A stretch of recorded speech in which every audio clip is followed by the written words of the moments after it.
Hello there, good day. In this video, we are going to learn about closures which is available in C++11 onwards. To properly understand what closures are, we need to understand what are lambdas in C++, which is also available from C++11 onwards. So let's just recap what is a lambda. So this is a valid lambda syntax. This we compile the code, this code will compile with a warning, of course, because it's an empty expression. Lambda is an anonymous function and we can just write some implementation inside the curly bracket as we write for any other function. For example, I'm writing I am inside lambda. And if I compile it again, it will compile with the same warning. And if I run it, nothing will happen because I have an in place anonymous function, but I'm not calling it. To call a lambda, we can just do like this, just like anonymous calling. Let me go ahead and compile, and if I run it now, it will say inside lambda. I can also take lambda as a function pointer, lambda function, and I can call the function pointer at later point of time. So let me go ahead and compile this code, and it also works. So auto automatically detects the function pointer, and but if you want to specifically declare the function pointer, there are two ways. Either we can do with the C style function pointer, or we can use a header called functional,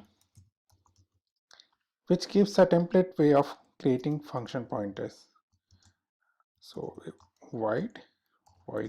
So this is the return type and this is the parameter sequence, but we don't have any return type and we are not passing any parameter. We can do it like this, and let's compile it again and run it. It works. Similarly, we can return a function from a function. So let's try to do. This is my return type. I am saying return function, no parameters. And in the return statement, what I will do, I'll copy the complete lambda. So I'm returning the lambda now.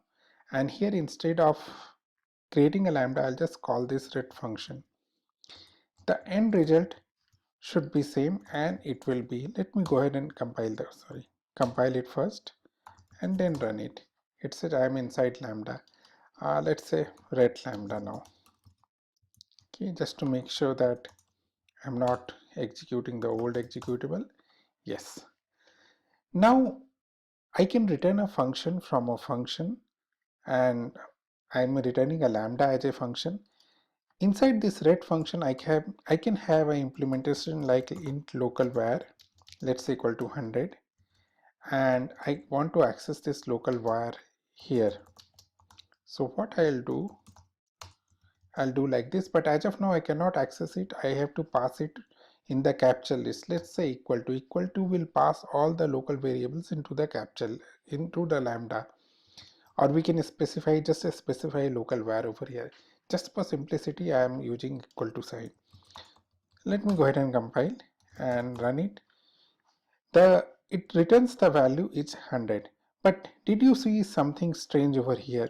Strange thing is that if you see this local var over here, it's a local variable to this particular function.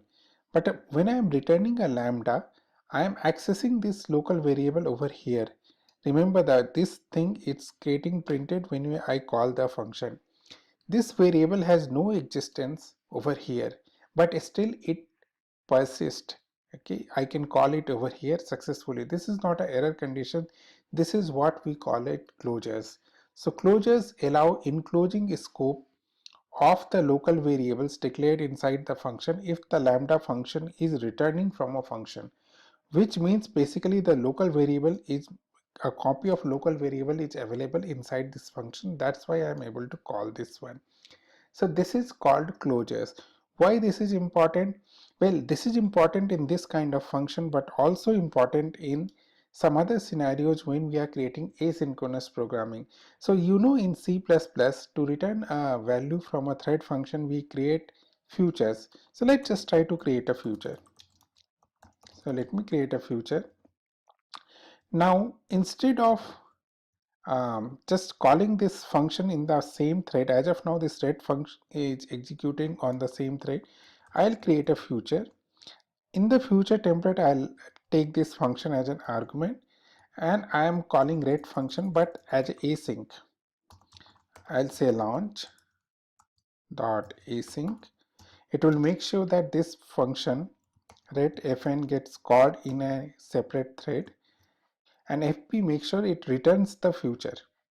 So let me make it FUT so that it is more relevant to future. And to get the value from the future, you have to say future FUT dot get. It will return the future. So the future is actually getting the lambda function, and we can call the lambda function over here like this. So let me go ahead and compile it. Let me say ret thread lambda kind of thing, so that let me compile it again and run it. So you can see that I'm able to call this function as well as access this local variable which is supposed to be part of a thread function which is no longer available. I'm able to call that. With futures, it's actually very useful because in the future you can check the validity uh, of the future before calling it. So you can do something like this and the end result should be same. And this is it. So that's all about closures in C++ and how it is useful. So from the name closures, you can understood that it is the enclosure of local variables within the function scope, especially if the function is a lambda. So that's all about this particular video. Thanks a lot. Thanks for watching. Please do not forget to subscribe for continuous learning. Thank you.